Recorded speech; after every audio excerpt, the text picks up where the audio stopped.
Welcome to Markets Now and Report Analysis. I'm Michelle Rook along with Matt Bennett with agmarket.net. And Matt, we did get quarterly stock, small grain summaries out at 11 o'clock this morning.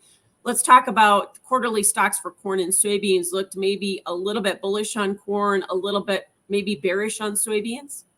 Yeah, I mean, I would say bullish on corn. I mean, obviously, you drop the stocks number, less than 100, but it still goes lower. I don't think that that would be a huge surprise for me, for instance. So, whenever I looked at, for instance, the whole system coming into harvest, I mean, most of these end users, most elevators, they had very little corn, if any, on hand. June quarterly stocks was a bullish surprise. June quarterly stocks, I'd said several times, the only way it could be a bullish surprise with demand where it's been, especially export demand, is that last year's crop gets adjusted lower. And that's what we had today. No surprise to me. The market certainly doesn't seem surprised as far as beans go. Yeah, you'd have to think the report is being viewed as bearish. I mean, beans obviously down 20 plus cents. I do think there's other stuff going on with the markets today with government shutdown, et cetera. But no doubt that what you suggested as far as corn being looked at as maybe a little more friendly than beans is absolutely applicable. Yeah, no doubt. And we did get some, you mentioned the production revisions that we saw in both corn and soybeans. So they pulled corn production down about 15 million bushels. They pulled soybean production down about 6 million bushels, but that was of no surprise to you, as you just mentioned, right? Absolutely not. In fact, I'm not so sure that corn wasn't a little bit less than that. I don't want their job, to be totally honest with you. I think given demand and whatnot and seeing where stocks come in, it's really hard for me to think that that crop wasn't maybe overestimated a little more. But regardless, I mean, that's the final numbers for now. They've pretty much told us where their, where their hand's been dealt, and that's what we're going to trade. For me, carry out still coming in is a little bit more robust than maybe a lot of folks thought several months ago. And this next year's carryout certainly looks like it's pretty handily going to be above 2. And so it's pretty tough, even with bullish information on corn here this morning, to get super bulled up.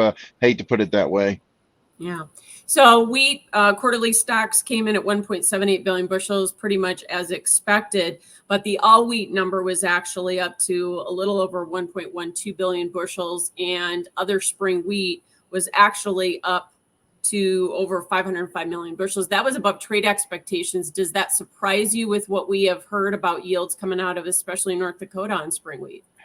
Yeah, I mean, a little bit. I mean, you hear about yields that aren't exactly huge, maybe some disappointed growers. I was a little bit surprised, quite frankly, but at the same time, I think it's such the acreage thing for me is interesting. I mean, I don't know. I think a lot of wheat got planted this past year. I mean, you look at what profit margins have looked like for a lot of growers, and it's no surprise that, you're going to have more growers maybe want to step in there and plant a little bit of wheat. But yeah, I mean, the report wasn't what I would call a friendly one for wheat overall, whenever you look at all the data that was put out today. Yeah, no doubt. And as you said, the report doesn't matter right now because this market is really trading what's going on with the fear of a government shutdown, right?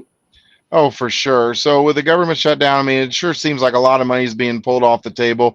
Going into 11 o'clock is pretty clear that, some of your money was moving around and people are just taking bets off the table wherever they were sitting. If they were long, they were pulling them off because we were certainly seeing more red ink as we got closer to 11 o'clock hour. So, yeah, a lot of folks might, if I called them and told them what the corn number was, they would have said, oh, so is corn up a dime? Well, no, actually we're down a nickel, at the time. And so to me, I mean, it's pretty clear that the shutdown is being traded as heavy, if not heavier than what these numbers are.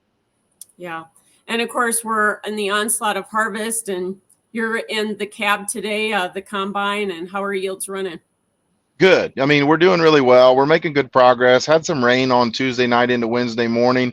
But overall, we've just had fantastic progress. Actually, that rain was good because it had gotten so dry. We were pretty worried, combine fires, you name it. But overall, we've been very, very pleased with yields. As you get farther into harvest, I mean, the bean yields have dropped off some. That's pretty much what we expected with the way that we ended the summer as far as weather was concerned. But our early bean yields were good enough that, falling off from those necessarily.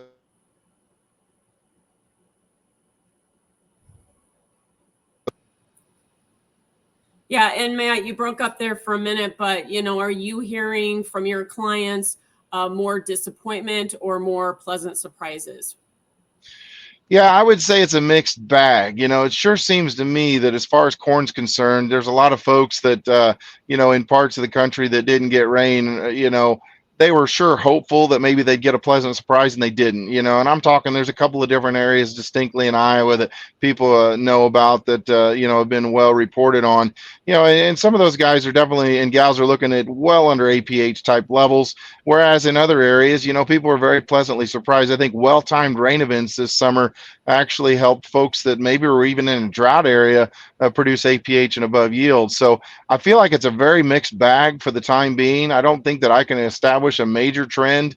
Early bean yields were just absolutely incredible, but as you get farther into harvest, they're definitely falling off. So maybe the USDA is closer than maybe they're not going to have to make a whole lot of adjustments if we get a report in October. Yeah. That is a big question whether we'll get one. We'll see if this government shutdown holds on that long. But to your point, variable, I think, is the word I hear more and more about this harvest. All right. For sure. Thanks, Matt. Appreciate it. And you have a safe harvest. That is Matt Bennett with agmarket.net and Markets Now.